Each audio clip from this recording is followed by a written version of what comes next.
पिछली क्लास में भी हम लोगों ने कई प्रकार की नंबर्स के बारे में स्टडी किया था। इंटीजर्स पूर्णांक सीखे थे, नेगेटिव पूर्णांक, नेगेटिव इंटीजर्स, पॉजिटिव इंटीजर्स। आज हम अपनी जानकारी को थोड़ा और आगे बढ़ाएंगे।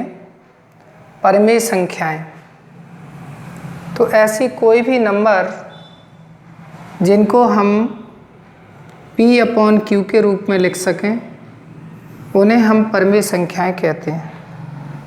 छोटी क्लासेस में आप भिन्न पढ़ चुके हैं, जैसे 3/4 ये एक फ्रैक्शन है, एक भिन्न है जिसको आप छोटी क्लास में पढ़ के आए हो।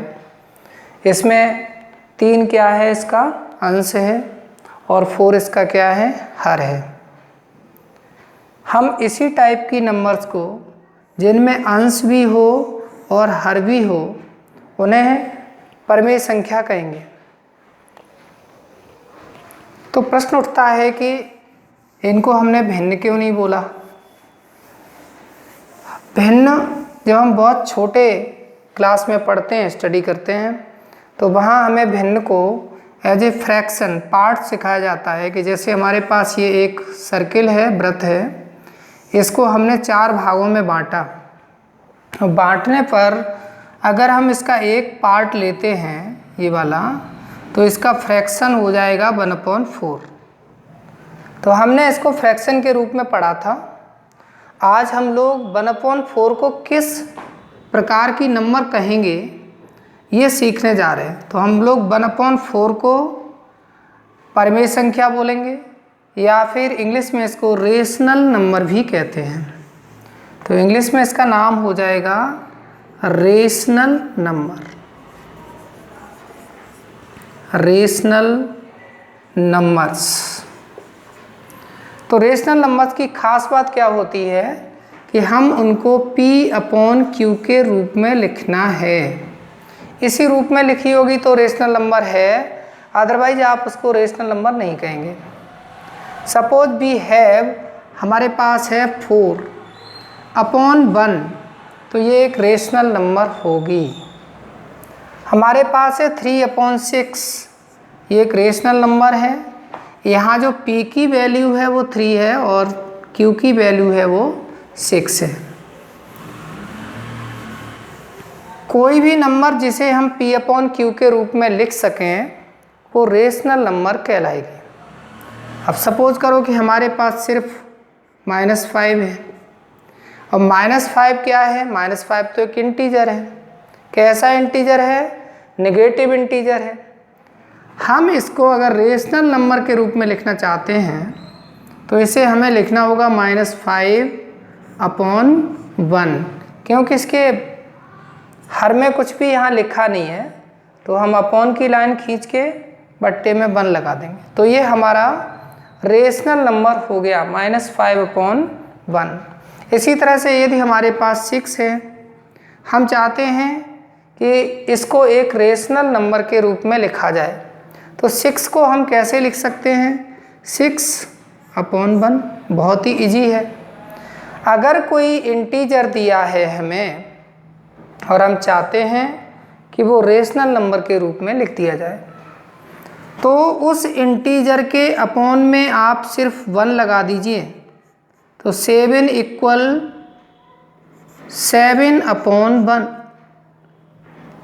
तो ये हमारा जो है इंटीजर है और ये हमारा रेशनल नंबर है। तो कोई भी परिमेय संख्या जिसको P/Q के रूप में लिखा गया हो या फिर P/Q के रूप में लिख सकते हो, दोनों ही चीज़ें हैं। कोई भी रेशनल नंबर या कोई भी संख्या जिसको हम P/Q के रूप में लिख सकते हैं या उसको पहले से ही P/Q के रूप में लिखा गया है, तो वो रेशनल नंबर होगी। जैसे 4/7 ये रेशनल नंबर है, is a rational number. Rational number का मतलब होता है, हिंदी में आप इसको कहेंगे परिमेय संख्या। तो 4/7 रेशनल नंबर है, 2/7 रेशनल नंबर है, ये भी रेशनल है, ये भी रेशनल है। हमने यहाँ पर लिखा 8, तो भैया ये भी एक रेशनल नंबर है, क्योंकि ये 8/1 के रूप में लिखी जा सकती है। आप किसी भी नंबर को जिसको भी आप P/Q के रूप में लिख सकते हो उसे रेशनल नंबर कहेंगे। हम 1.2 को रेशनल नंबर कहेंगे कि नहीं कहेंगे? भाई इसको भी हम रेशनल नंबर कह सकते हैं। कैसे कहेंगे? इसको हम लिखेंगे 12/10। तो 12/10 भी एक रेशनल नंबर है। तो 1.2 भी आपको वैसे इसे डेसिमल नंबर बोलेंगे, लेकिन हम इसको रेशनल नंबर के रूप में भी लिख सकते हैं।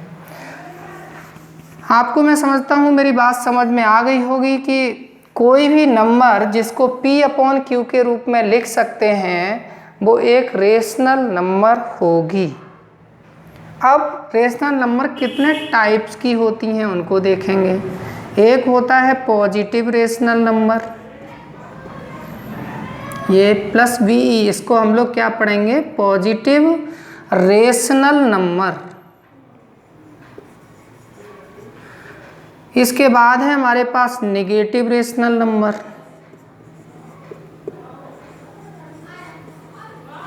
Negative rational number. हिंदी में इसको क्या कहेंगे? धनात्मक परिमेय संख्याएं। ये धनुष वाला है, धनात्मक परिमेय संख्याएं।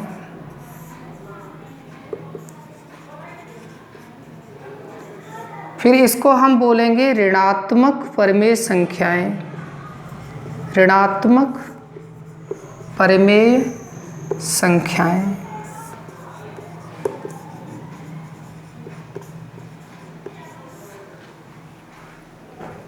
अब इसको कैसे समझेंगे आप ध्यान दीजिएगा। यहाँ हमारे पास है P/Q। अगर हमारे पास जो P का चिन्ह है वो नेगेटिव है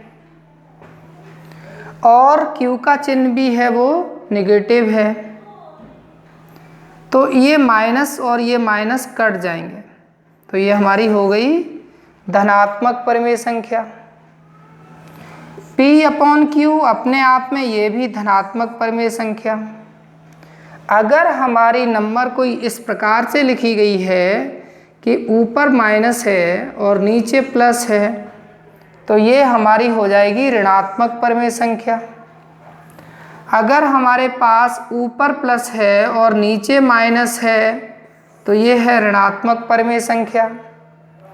अगर हमारे पास कोई नंबर इस टाइप से लिखी गई है कि ना ऊपर माइनस है ना नीचे माइनस है, इस अपॉन की सीध में माइनस लग रहा है, तो P/Q ये भी हो जाएगी नेगेटिव रेशनल नंबर या ऋणात्मक परिमेय संख्या।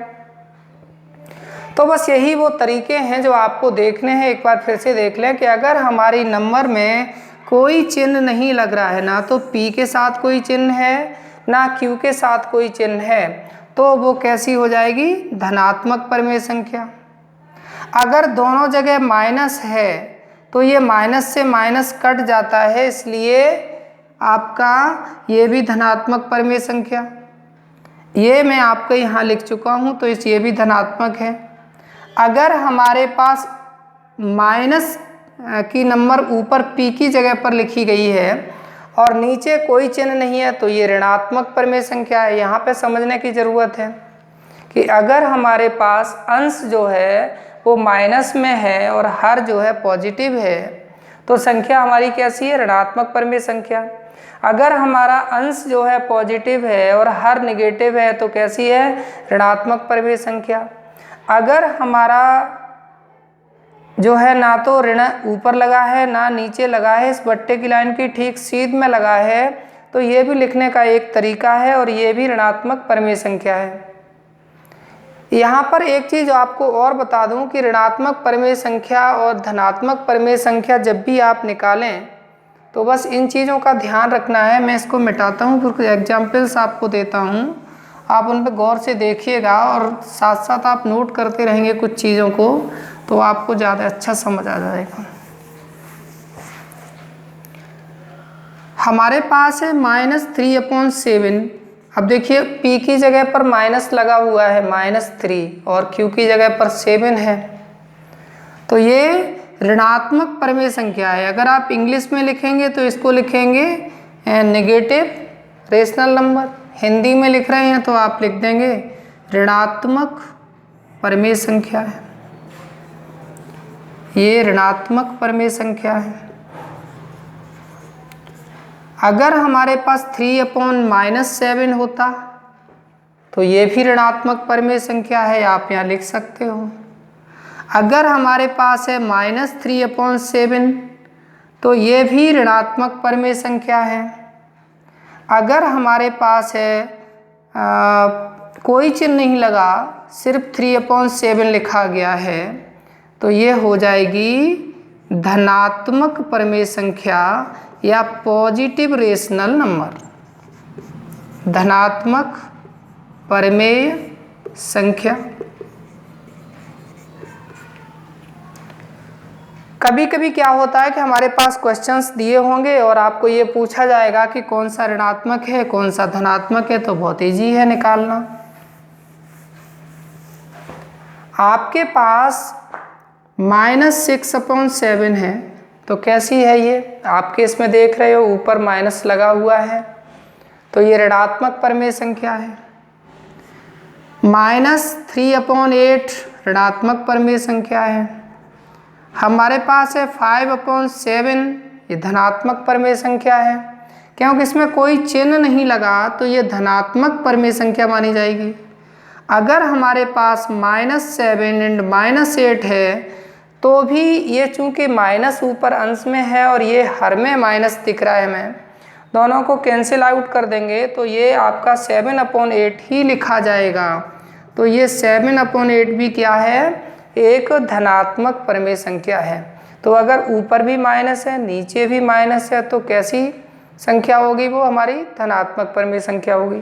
तो आज हमने अभी आपको बताया कि परिमेय संख्याएं क्या हैं। परिमेय संख्याएं वो संख्याएं हैं जिनको हम P/Q के रूप में लिख सकते हैं या पहले से ही वो P/Q के रूप में लिखी गई हैं। जैसे 7/9 ये एक परिमेय संख्या है। अगर कहीं लिखा हुआ है 6 तो ये परिमेय संख्या है, क्योंकि हम इसे 6/1 के रूप में लिख सकते हैं। हमारे पास नेगेटिव इंटीजर्स और पॉजिटिव इंटीजर्स जो होते हैं तो उनको हम 1/, में लिख करके बड़ी आसानी से रेशनल नंबर के रूप में लिख सकते हैं। जैसे एक इंटीजर है हमारे पास -6, अगर हमें इसको रेशनल नंबर के रूप में लिखना है तो हम इसे क्या करेंगे, -6/1। हमारे पास है इंटीजर कोई +3 और अगर हम चाहते हैं कि इसको रेशनल नंबर के रूप में लिखा जाए तो आप इसे +3/1 लिख सकते हैं।